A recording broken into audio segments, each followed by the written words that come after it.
सभापती महोदय, 260च्या प्रस्तावाच्या माध्यमातून या ठिकाणी आपल्या या सभागृहामध्ये मला बोलण्याची संधी दिली त्याबद्दल आपले आभार व्यक्त करतो।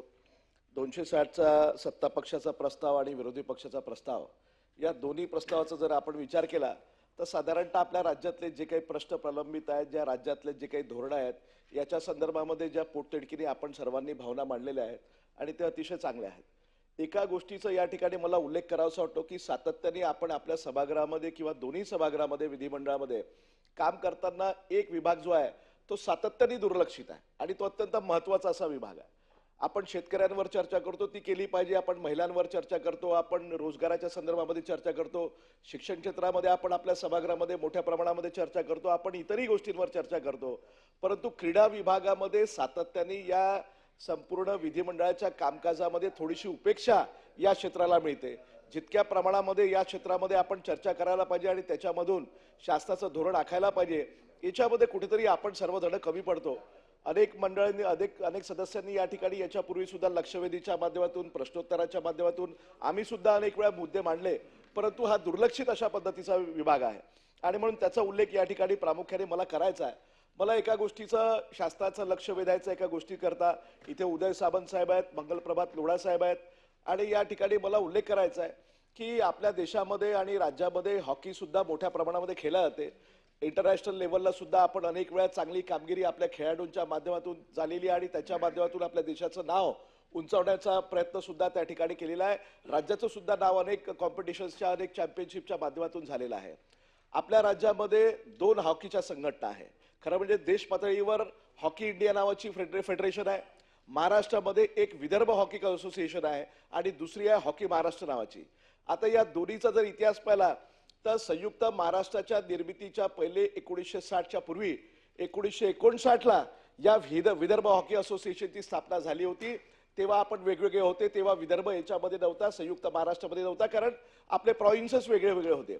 1959ला या विदर्भ हॉकी असोसिएशनची स्थापना झाली आणि त्याच्यामध्ये त्या काळामध्ये त्या सीपी अँड बेरारमध्ये किंवा विदर्भाच्या भागामध्ये असणारे 22 जिल्हे हे त्याच्यामध्ये होते आणि अनेक चांगले खेळाडू त्यावेळेपासून सुद्धा या राज्यामध्ये त्या विदर्भ हॉकी असोसिएशनच्या माध्यमातून दिलेले आहे।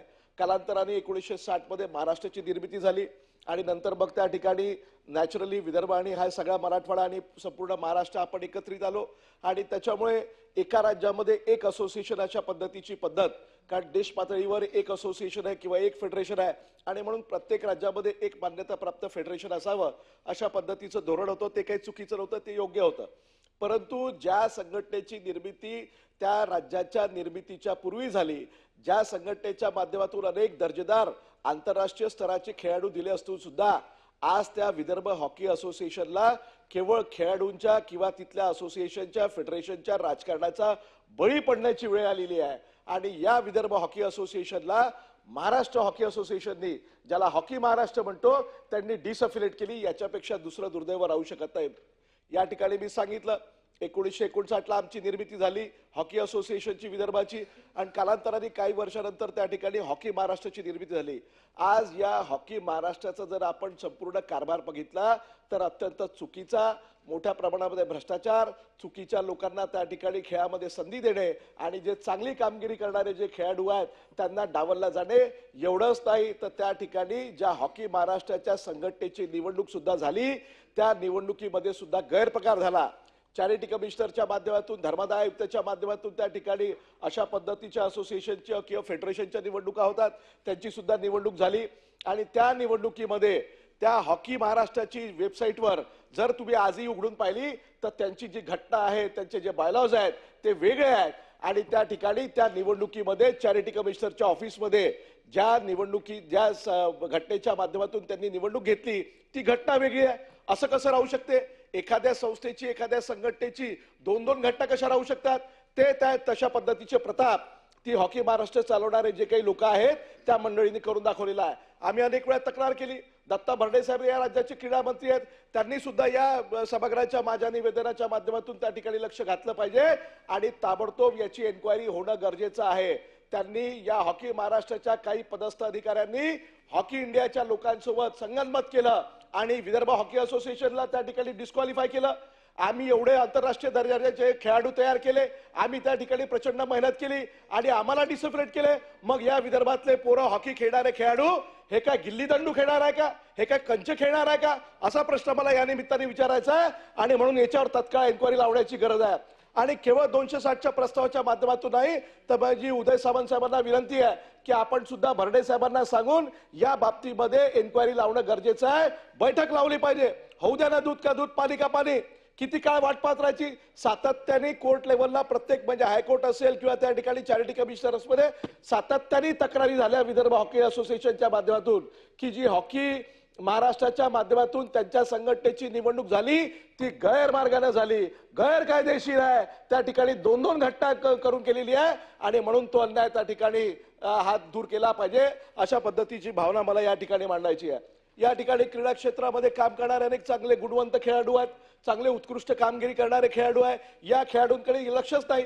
आपण इन्फ्रास्ट्रक्चरचं बोलतो, आपण वैनगंगा पैनगंगा बोलतो, आपण शक्तीपीठ महामार्ग बोलतो, आपण समृद्धी महामार्ग बोलतो, आपण जपानची आपण ती काय बुलेट ट्रेनच्या गोष्टी करतो, आपण मेट्रो ट्रेनच्या गोष्टी करतो. इन्फ्रास्ट्रक्चर झालं पाहिजे कोणत्याही देशामध्ये कोणत्याही राज्यामध्ये, पण ॲट द सेम टाइम आपण जो ह्युमन रिसोर्स आहे त्याचा जो विकास आहे तो खुंटवण्याचा प्रकार आपल्या राज्याच्या या सर्व प्रकारच्या विकासाच्या धोरणाच्या माध्यमातून पाहायला मिळतात. आणि यांच्याकडे दुर्लक्ष झालेलं आहे, पूर्ण दुर्लक्ष. राज्यामधले जे शिवछत्रपती खेळाडू पुरस्कार जो आपण दरवर्षी देतो राज्याचा, तर तो सुद्धा 2-2 वर्ष 3-3 वर्ष आपण देत नाही. असं कसं होऊ शकते. कालच या ठिकाणी एकनाथ शिंदे साहेबांनी महाराष्ट्र भूषण पुरस्कार दिला. राम सुतार साहेबांना आम्ही सुद्धा अभिनंदन केलं.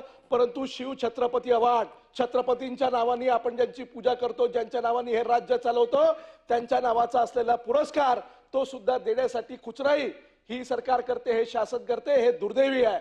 एवढंच नाही तर आपल्या राज्यामध्ये चांगलं परफॉर्म करणारे जे काही खेळाडू आहेत त्यांना त्या राज्य आपल्या जिल्हास्तरीय जे काही गुणवंत खेळाडू पुरस्कार देतो, चांगले प्रशिक्षक आहे जे खेळाडूंना घडवण्याचं काम करतात त्यांना सुद्धा आपण पुरस्कार देतो. ते सुद्धा 2-2 वर्ष 3-3 वर्ष होत नाही.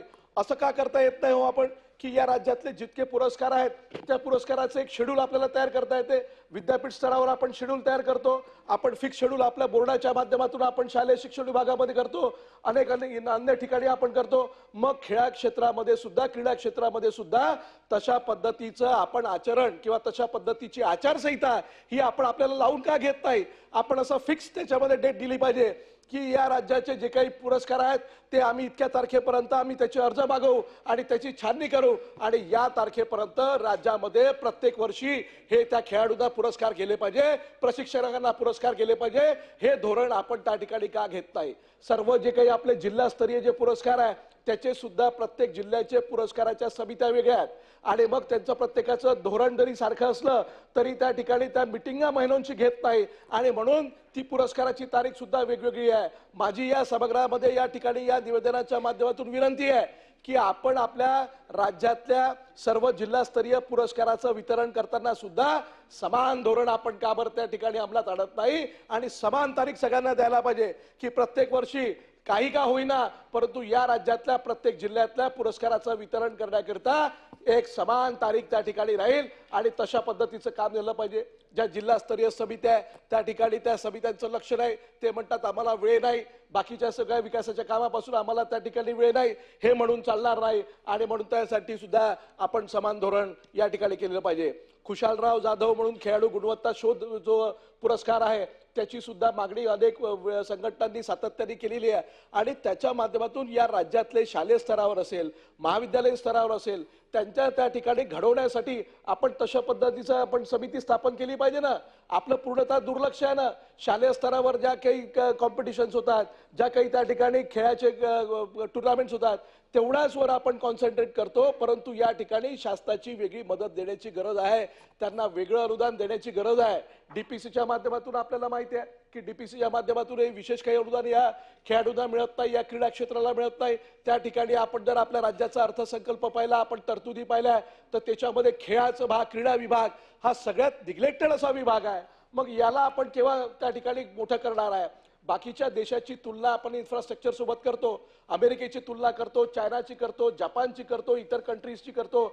आपण ही तुलना करत असताना आपण पाहिलं पाहिजे, आपल्या रेकॉर्डवर येऊ शकते ते की या सर्व जगामध्ये देशांमध्ये चांगल्या उत्तम पद्धतीचं इन्फ्रास्ट्रक्चर आहे, पण सोबत सोबत त्यांचा ह्युमन रिसोर्सेस सुद्धा इतकं स्ट्रॉंग आहे, क्रीडा क्षेत्रामध्ये सुद्धा ते त्या ठिकाणी लक्ष घालून आपल्या देशातले खेळाडू कशा पद्धतीनं ऑलिम्पिक असेल, ऑलिम्पियाड असेल, एशियन गेम्स असतील किंवा वेगवेगळ्या ज्या जागतिक स्तराच्या स्पर्धा आहेत, या स्पर्धेमध्ये त्या देशाचं नाव उंचावण्यासाठी, त्यांच्या खेळाडूंना घडवण्यासाठी ते प्रचंड मोठ्या प्रमाणामध्ये अनुदानाची व्यवस्था करतात, प्रचंड मोठ्या प्रमाणामध्ये त्या ठिकाणी इन्फ्रास्ट्रक्चर उभा राहते.